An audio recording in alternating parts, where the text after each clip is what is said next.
Môre, dis Maandag die 11de Mei en ek hoop dat jy God se genade op vandag al raak gesien het. Ons is vandag in Genesis 31 en 32 en die titel van ons dagstukkie is Wat dra jy saam op die pad? En ek wil jou iets vra vandag. Nie 'n maklike vraag nie, 'n eerlike een.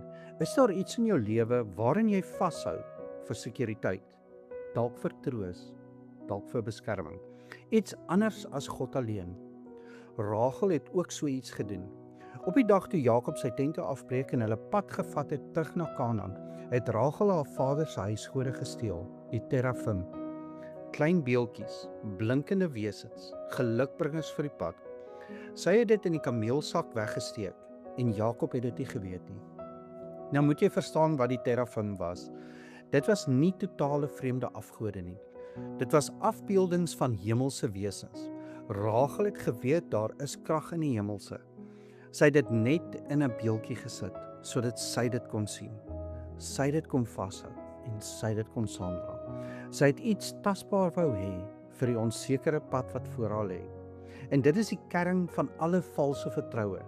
Nie altyd 'n totale ontkenning van God nie, maar 'n vervanging van hom met iets handigers, iets sigbaars, iets wat jy in jou sak kan steek en dink, hierdie is beter as God. Ons doen dit vandag ook. 'n Rekening wat ons laat veilig voel, 'n mense goedkeuring wat ons soek, 'n gewoonte wat ons troos gee, iets anders as God alleen. Maar kyk wat gebeur op dieselfde pad, op dieselfde dag, terwyl die terafim in Rachel se saal weggesteek is. Die Bybel sê in Genesis 32 vers 1, Jakob het ook verder gereis en die engele van God het hom ontmoet. En toe Jakob hulle sien, roep hy uit, dit is 'n leer van God. En hy noem die plek Mahanaim, 2 kampe, Jakob se kant en God se leerkamp langs hom. Dink daaraan, terwyl Rachel klein beeltjies in haar saal weggesteek het God 'n leer langs hulle tente laat kamp. Nie een engel nie, 'n hele leer. Die terafim in die saal, die leer van God buite. Die verskil is verpletterend. En God het Jakob beskerm, ten spyte van die terafim in die kameelsaal.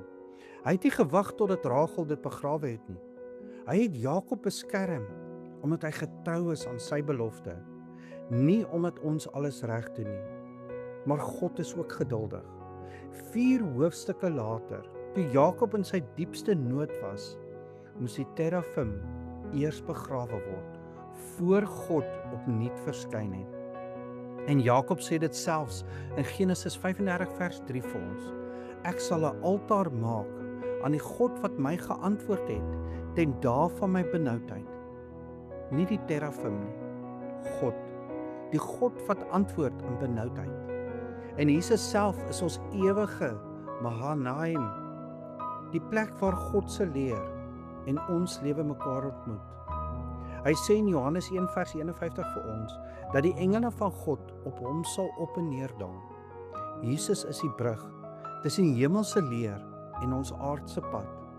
Die terafim het nooit vir enigiemand gehelp nie, maar die God wat 'n leer stuur, het altyd gehelp. Hy help vandag ook. Kom ons bid saam. Here onse God, U is Elohim, die God wat 'n leer langs Jakob se tent laat kamp het, toe hy dit nie eens geweet het nie. Ons bely vandag eerlik, Here, dat ons ook terafim saam met ons op die pad dra. Dinge waaraan ons vashou vir sekuriteit, in plaas van U alleen. U is altyd so geduldig met ons, God. U beskerm ons selfs terwyl ons dit nog wegsteek. Dankie vir U geduld en genade, maar lei ons ook na die dag dat ons die terafim begrawe en sê, die God wat my in my benoudheid geantwoord het, hy alleen is my beskerming.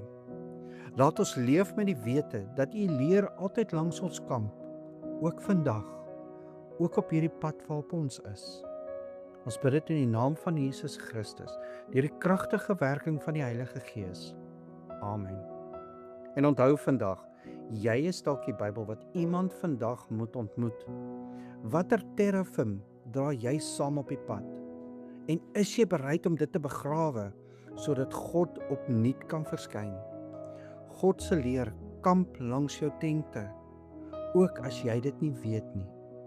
Ek hoop jy het 'n geseënde Maandag.